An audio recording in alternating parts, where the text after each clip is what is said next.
Listen to me closely. Everybody wants peace, but nobody wants to talk about the price of peace, because sometimes the enemy is not outside of you. It's sitting next to you, calling you friend, smiling in your face, draining your spirit one conversation at a time. You don't lose strength overnight. You lose it slowly through toxic words, toxic cycles, and toxic people who know how to push your buttons because they installed them. And the truth is, you can be anointed, gifted, praying, fasting, and still be emotionally exhausted if you don't know how to deal with toxic people correctly, not angrily, not loudly, but wisely. This is not a message about revenge.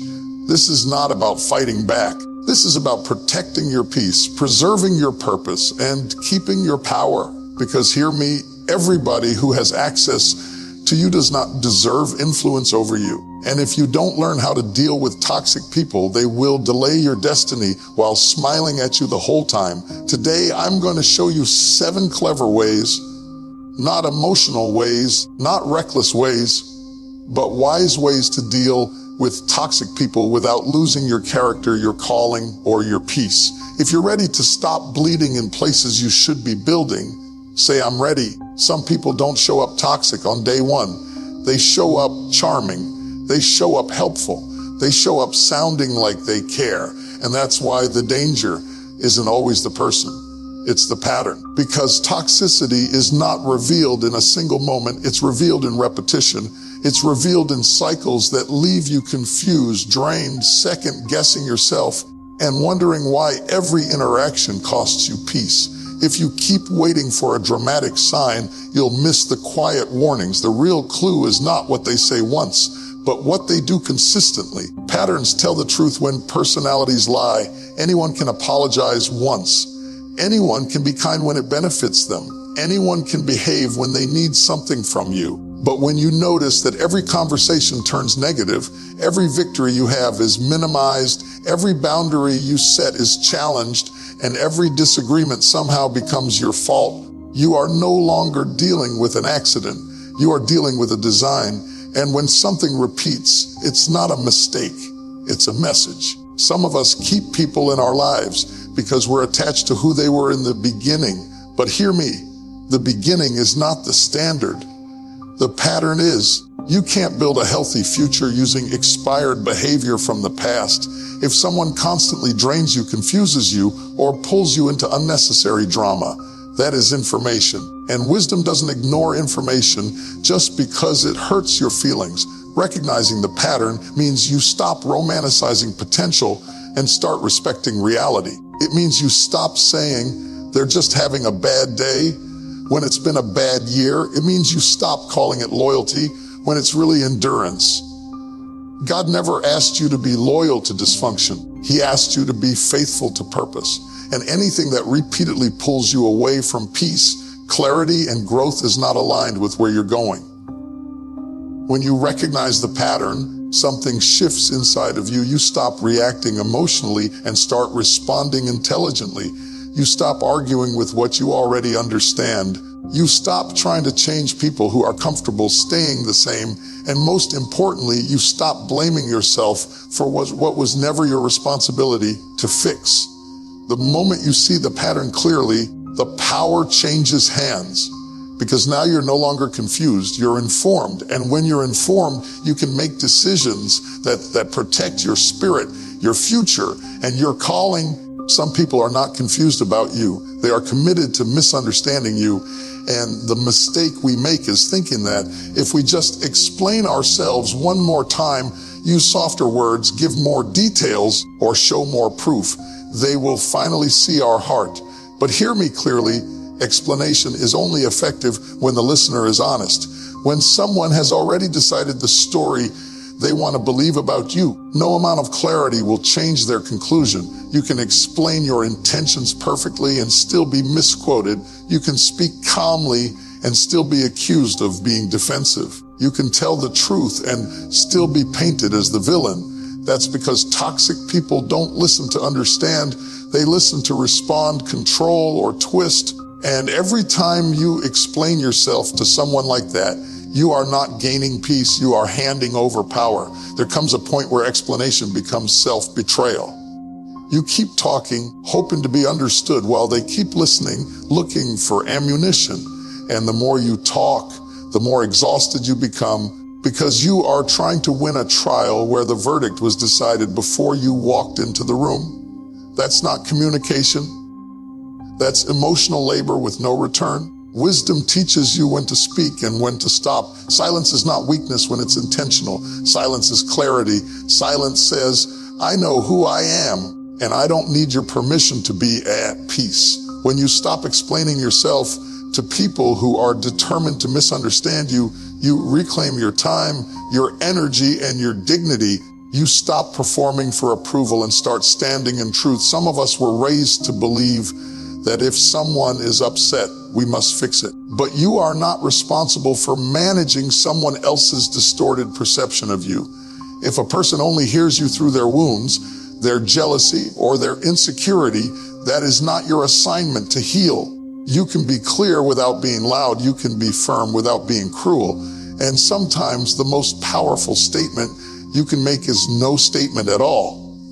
When you release the need to be understood by everyone, you finally understand yourself. You stop shrinking, stop over-explaining, stop defending things that were never wrong. And the moment you do that, toxic people lose interest because they can no longer control you through confusion. Boundaries are not walls meant to punish people. They are doors meant to protect what matters. And the reason so many good-hearted people struggle with boundaries is because we confuse love with access. We think that if we say no, we are being mean. If we limit conversations, we are being selfish. If we protect our time, we are being unkind. But hear me, boundaries are not a lack of love. They are proof of wisdom. Toxic people hate boundaries because boundaries expose intention. When you start saying, I'm not available for that, I won't tolerate being spoken to that way, or I need space, you're no longer operating on emotion, you're operating on clarity, and clarity makes manipulators uncomfortable. They were fine when you were exhausted, confused, and overextended. But the moment you protect your peace, they call you difficult. That's not because you changed. It's because the rules changed. Guilt shows up when you start growing. You feel it when you choose yourself for the first time. You feel it when you stop answering every call, stop rescuing every crisis, stop explaining every decision. But guilt is not always a sign that you're wrong. Sometimes guilt is simply the residue of an old version of you that no longer exists. You are not responsible for maintaining patterns that cost you your peace just to keep others comfortable. Setting boundaries does not require anger. It requires honesty. You don't have to shout to be firm. You don't have to justify what you already know is necessary. A calm no is still a no. A quiet distance is still a decision. And when you stop over-explaining your boundaries, you teach people how to treat you without saying another word. Some people will adjust when you set boundaries. Others will resist. Their reaction will tell you everything you need to know. Anyone who benefits from your lack of boundaries will see your growth as a threat. But anyone who truly values you will respect your limits, even if they don't fully understand them. The moment you set boundaries without guilt, you stop negotiating your worth. You stop pouring from an empty cup. You stop resenting people for what you allowed. And in that space, peace begins to return, not because everyone changed, but because you did. Not every conversation deserves your energy, and not every confrontation deserves your voice. Some arguments are not invitations to resolution. They are traps designed to pull you out of your peace and into chaos. Toxic people thrive on reaction. They feed on emotional engagement, raised voices, long explanations, and the satisfaction of knowing they got under your skin. The moment you realize this, you stop mistaking provocation for importance. You don't have to attend every argument you're invited to. Just because someone sends you a message, makes a comment, or throws an accusation your way does not mean you are required to respond. Silence can be a boundary. Distance can be an answer. And restraint can be strength. Walking away is not losing when the fight was never about truth in the first place. Some people don't want solutions. They want control. They escalate conversations, twist words, and shift topics until you're defending things you never did. And before you know it, you're drained, angry, and questioning yourself. That's the cost of engaging in battles that were never meant to be won. You cannot reason with someone who needs conflict to feel powerful. Wisdom is knowing when your presence adds value and when it only adds fuel. There are moments when speaking up is necessary, but there are also moments when silence protects your dignity. When you refuse to engage in pointless arguments, you remove the audience. And without an audience, the performance ends. Drama cannot survive without participation. This doesn't mean you suppress your feelings or avoid hard conversations altogether. It means you choose timing, tone, and purpose. You stop arguing to be right and start living to be free. You stop reacting to every trigger and start responding from a place of self-control. That's growth. Some of the strongest people are not the loudest in the room. They are the calmest. They know that peace is not passive. It is protected.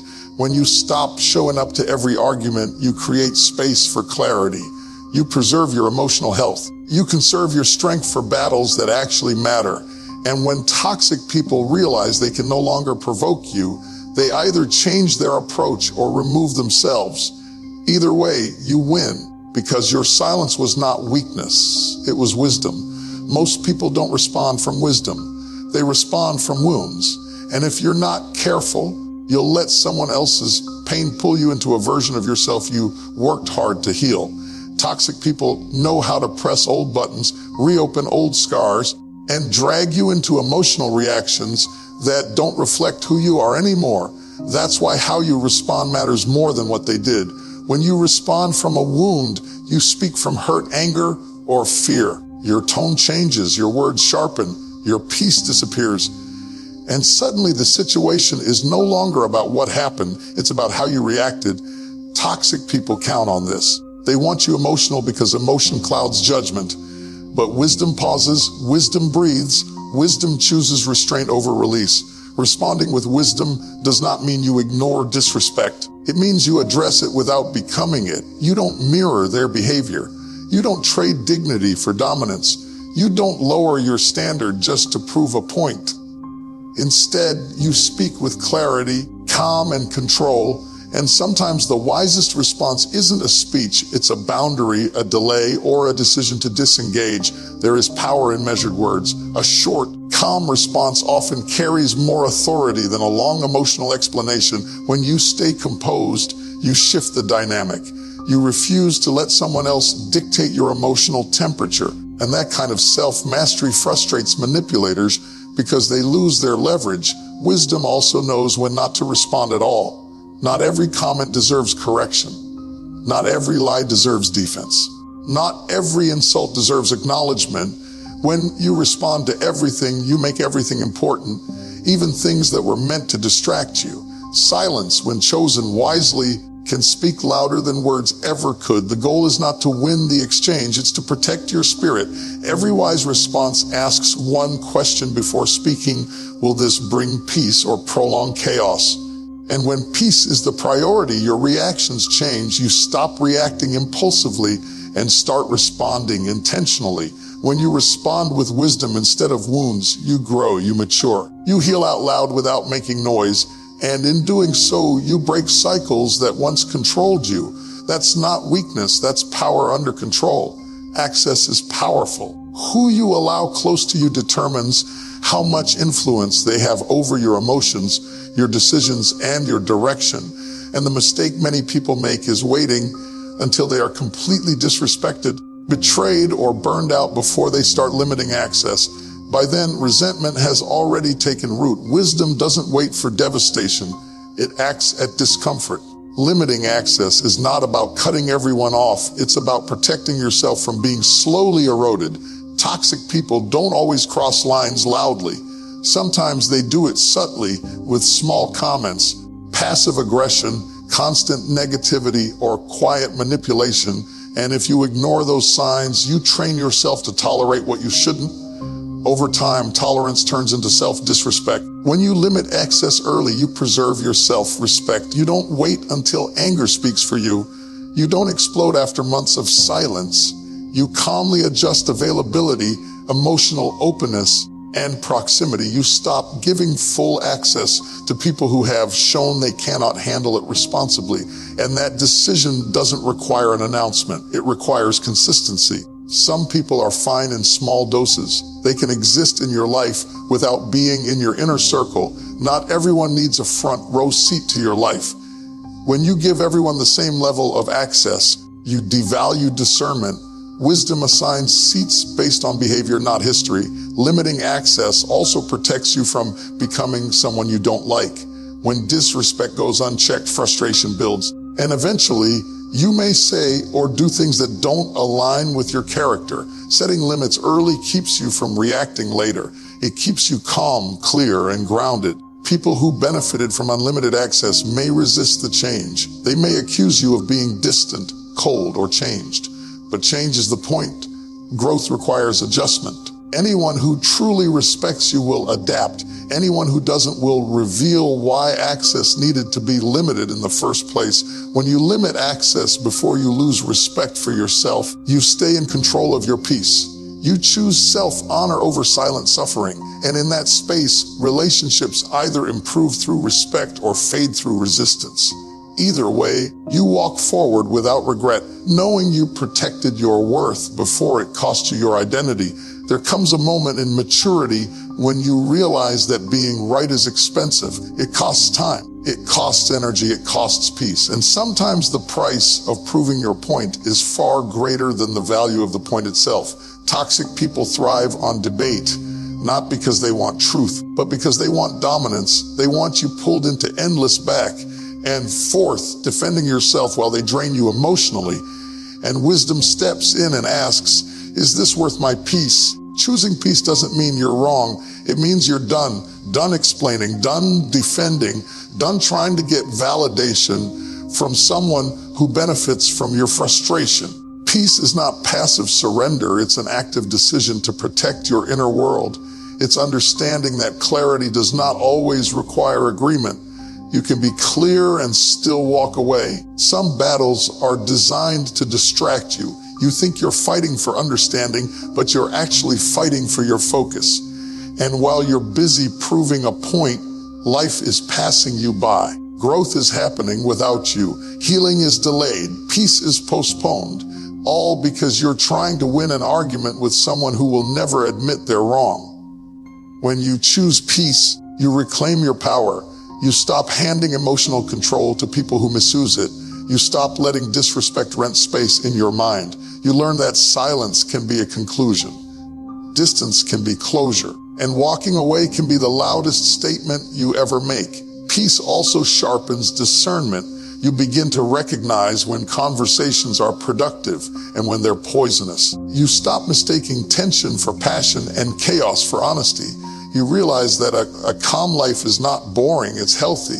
And you start protecting it like something valuable, because it is. Some people will say you changed, and they're right. You changed from reactive to reflective, from emotional to intentional, from needing to be right to needing to be whole.